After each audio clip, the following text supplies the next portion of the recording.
ಗುರು ಬ್ರಹ್ಮ ಗುರು ವಿಷ್ಣು ಗುರುದೇವೋ ಮಹೇಶ್ವರ ಗುರು ಸಾಕ್ಷಾತ್ ಪರಬ್ರಹ್ಮ ತಸ್ಮೈ ಶ್ರೀ ಗುರುವೇ ಓಂ ದ್ರಾಂ ಓಂ ಶ್ರೀಂ ಗುರುದತ್ತಾತ್ರೇಯಾಯ ನಮಃ. ಕನ್ನಡ ವೀಕ್ಷಕ ಬಂಧುಗಳಿಗೆ ರವಿತೇಜ್ ಗುರೂಜಿಯ ನಮಸ್ಕಾರಗಳು. ಇವಾಗ 1, 10, 19, 28 ಈ ತಾರೀಕಿನ ಬಗ್ಗೆ ಈಗ ಏನು ಹೇಳಿದೆ, ಫಸ್ಟು ಸಂಖ್ಯೆಗಳು ಹೇಳಿದ್ದೀನಿ. ಸಂಖ್ಯೆಗಳು ವಿರುದ್ಧ ಸಂಖ್ಯೆಗಳು ಯಾವ್ಯಾವು, ಮಿತ್ರ ಸಂಖ್ಯೆಗಳು ಯಾವ್ಯಾವು, ಯಾವ ಸಂಖ್ಯೆಗಳಲ್ಲಿ ಯಾವ್ಯಾವ ಥರ ಬಳಸ್ಕೊಂಡ್ರೆ ಏನು ಕೆಲಸ ಮಾಡುತ್ತೆ, ಯಾವ ಬಣ್ಣಗಳು ಏನು ಮಾಡುತ್ತೆ ಅನ್ನೋದನ್ನು ಬಣ್ಣಗಳನ್ನು ನಾನು 2ನೇ ಎಪಿಸೋಡಲ್ಲಿ ಹೇಳಿದ್ದೀನಿ. ಮತ್ತು 3ನೇ ಎಪಿಸೋಡಲ್ಲಿ ಯಾವ ವಾರಗಳು ಸಪೋರ್ಟ್ ಮಾಡುತ್ತೆ, ಯಾವ ವಾರಗಳನ್ನು ಬಳಸ್ಕೊಂಡು ಏನೇನು ಕೆಲಸಗಳನ್ನು ಮಾಡಿದರೆ ಯಾವ್ಯಾವ ಥರ ನೀವು ಅದೃಷ್ಟವನ್ನು ಪಡಿತೀರಾ, ಅದೇನೇನು ಮಾಡುತ್ತೆ ಅನ್ನೋದನ್ನು ಹೇಳಿದ್ದೀನಿ. ಈಗ ನಿಮಗೆ ಯಾವ ತಿಂಗಳುಗಳನ್ನು ಬಳಸ್ಕೊಂಡ್ರೆ, ಯಾವ ತಿಂಗಳಲ್ಲಿ, ಈಗ ನಾನು ಹೇಳಿದ್ದನ್ನು ಇಷ್ಟೂ ಬಳಸ್ಕೊಂಡು ನೀವು ಈ ತಿಂಗಳುಗಳನ್ನು ಬಳಸ್ಕೊಂಡ್ರಿ ಅಂತಂದರೆ ಏನು ಕೆಲಸ ಮಾಡುತ್ತೆ, ಈ ತಿಂಗಳುಗಳು ಎಷ್ಟು ನಿಮಗೆ ಅದೃಷ್ಟಕರವಾಗಿ ಕೆಲಸ ಮಾಡುತ್ತೆ ಅನ್ನೋದ್ರ ಬಗ್ಗೆ ನಾನು ಹೇಳ್ತಾ ಹೋಗ್ತೀನಿ. ಈಗ ನೋಡಿ, ಈಗ ಮೇಯ್ನು ಈಗ 1, 10, 19, 28ನೇ ತಾರೀಕಿನವ್ರಿಗೆ ಜನವರಿ ತಿಂಗಳು ತುಂಬ ಅದೃಷ್ಟಕರವಾದ ತಿಂಗಳೇ. ಜನವರಿ ತಿಂಗಳನ್ನು ಅವರು ಬಳಸ್ಕೋಬೇಕು. ಜನವರಿ ತಿಂಗಳಲ್ಲಿ ಅವರು ಯಾವುದೇ ಕೆಲಸ ಕಾರ್ಯಗಳನ್ನು, ಒಂದು ಒಳ್ಳೆ ಕೆಲಸ ಕಾರ್ಯಗಳನ್ನು ಪ್ರಾರಂಭ ಮಾಡೋದಕ್ಕೆ ಜನವರಿ 14ನೇ ತಾರೀಕು ಕಳೆದ ನಂತರ ಉತ್ತರಾಯಣ ಪುಣ್ಯಕಾಲ ಹುಟ್ಟುತ್ತೆ. ಆ ಉತ್ತರಾಯಣ ಪುಣ್ಯಕಾಲ ಹುಟ್ಟಿದ ನಂತರ ಜನವರಿಯಲ್ಲಿ ಅವರು ಒಳ್ಳೆ ಕೆಲಸಗಳನ್ನು ಮಾಡಿದ್ರಪ್ಪ ಅಂತಂದರೆ ಅದು ಒಂದು ಅದೃಷ್ಟಕರವಾದ ತಿಂಗಳಾಗೆ ಇವರಿಗೆ ಪರಿವರ್ತನೆ ಆಗುತ್ತೆ. ಮತ್ತು ಇವರಿಗೆ 3ನೇ ತಿಂಗಳು ಕೂಡ ತುಂಬ ಲಕ್ಕಿಯೆಸ್ಟ್ ತಿಂಗಳು.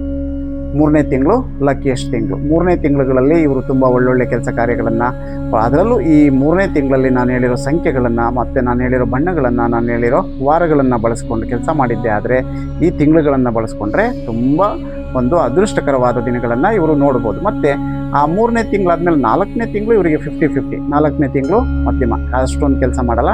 ಮತ್ತು 5ನೇ ತಿಂಗಳು ತುಂಬ ಚೆನ್ನಾಗಿ ಕೆಲಸ ಮಾಡುತ್ತೆ.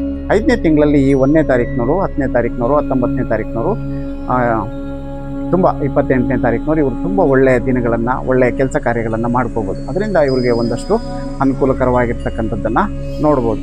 ಮತ್ತು 6ನೇ ತಿಂಗಳು ಕೆಲಸ ಮಾಡಲ್ಲ. 6ನೇ ತಿಂಗಳು ಮಧ್ಯಮ ಇವ್ರಿಗೆ. 6ನೇ ತಿಂಗಳು ವರ್ಜಿಸಬೇಕು, 7ನೇ ತಿಂಗಳು ವರ್ಜಿಸಬೇಕು, 8ನೇ ತಿಂಗಳು ವರ್ಜಿಸಬೇಕು, 9ನೇ ತಿಂಗಳು ಕೂಡ 50-50 ಆಗಿ ಕೆಲಸ ಮಾಡುತ್ತೆ. ಮತ್ತು 10ನೇ ತಿಂಗಳು ಕೆಲಸ ಮಾಡುತ್ತೆ ಇವ್ರಿಗೆ. 10ನೇ ತಿಂಗಳು ತುಂಬ ಅದೃಷ್ಟಕರವಾದ ಒಂದು ತಿಂಗಳು. ಅದೃಷ್ಟಕರ ಅಂದರೆ ಅಕ್ಟೋಬರ್ ತಿಂಗಳಲ್ಲಿ ತುಂಬ ಒಂದಷ್ಟು ಲಕ್ಕಿಯೆಸ್ಟನ್ನು ಇವರು ನೋಡ್ಬೋದು. ಅದರಲ್ಲಿ ಒಳ್ಳೊಳ್ಳೆ ಕೆಲಸ ಕಾರ್ಯಗಳನ್ನು ಮಾಡಿ ಒಳ್ಳೊಳ್ಳೆ ಯಶಸ್ಸನ್ನು ನೋಡೋದಕ್ಕೆ, ಒಳ್ಳೆ ದಿನಗಳನ್ನು ಇವರು ನೋಡೋದಕ್ಕೆ ಇದೆ.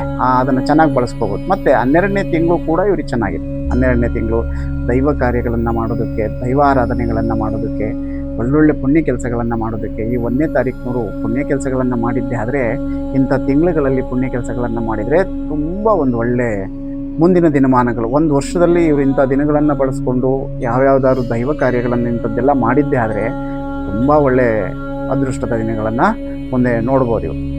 ಮತ್ತು ಇವ್ರಿಗೆ ಹೇಳ್ತೀನಿ ನಾನು, ಇವರಿಗೆ ಯಾವ ವೃಕ್ಷಗಳ ಬಗ್ಗೆನೂ ಹೇಳ್ತೀನಿ. ಯಾವ ವೃಕ್ಷವನ್ನು ಈ 1, 10, 19, 28ನೇ ತಾರೀಕಿನವರು ಯಾವ ವೃಕ್ಷವನ್ನು ಪೂಜೆ ಮಾಡಬೇಕು, ಯಾವ ವೃಕ್ಷವನ್ನು ಪೂಜೆ ಮಾಡಿದರೆ ಈ ವೃಕ್ಷ ದೇವತೆಗಳಿಂದ ಯಾವ ಥರ ಇವರಿಗೆ ಅನುಕೂಲಗಳನ್ನು ಪಡ್ಕೋಬೋದು, ಆ ವೃಕ್ಷ ದೇವತೆ ಯಾವ ಥರ ಆಶೀರ್ವಾದ ಮಾಡುತ್ತೆ, ಆ ವೃಕ್ಷ ಯಾವುದು, ಅದನ್ನು ಕೂಡ ನಾನು ಮುಂದಿನ ದಿನಮಾನಗಳಲ್ಲಿ ಇವ್ರಿಗೆ ಹೇಳ್ತಾ ಹೋಗ್ತೀನಿ. ವೃಕ್ಷ ದೇವತೆಯಿಂದ ಯಾವ್ಯಾವ ಥರ ಅನುಕೂಲಗಳನ್ನು ಇವ್ರು ಪಡ್ಕೋಬೋದು, ಆ ವೃಕ್ಷ ಯಾವ ಥರ ಇವರಿಗೆ ಹೊಲಿಯುತ್ತೆ, ಆ ವೃಕ್ಷದಿಂದನೇ ಯಾಕೆ ಇವ್ರಿಗೆ ಒಲಿಯುತ್ತೆ ಅನ್ನೋದನ್ನು ನಾನು ಮುಂದಿನ ದಿನಮಾನಗಳಲ್ಲಿ ಅದನ್ನು ಇನ್ನೂ ಚೆನ್ನಾಗಿ ವಿವರಣೆ ಕೊಟ್ಟು ಯಾವ ಥರ ಅದನ್ನು ಪೂಜೆ ಮಾಡಬೇಕು, ಯಾವ ಪೂಜೆಗಳನ್ನು ಮಾಡಬೇಕು, ಇವರು ಎಷ್ಟು ಪೂಜೆ ಮಾಡಬೇಕು, ಅದನ್ನು ಯಾವ್ಯಾವ ತಿಂಗಳಲ್ಲಿ, ಯಾವ್ಯಾವ ದಿನಗಳಲ್ಲಿ ಎಷ್ಟೆಷ್ಟು ಪೂಜೆ ಮಾಡಿಕೊಂಡ್ರೆ ಅದನ್ನು ಎಷ್ಟು ಪ್ರದಕ್ಷಿಣೆ ಪೂಜೆಗಳನ್ನು ಹಾಕಬೇಕು, ಅದಕ್ಕೆ ಯಾವ ಥರ ಎಲ್ಲವೂ ಒಂದು ಅದರದೇ ಆದಂಥ ಒಂದು ಮ್ಯಾಜಿಕ್ ಇದೆ. ನಾನು ಹೇಳ್ಕೊಡ್ತೀನಿ ನಿಮಗೆ.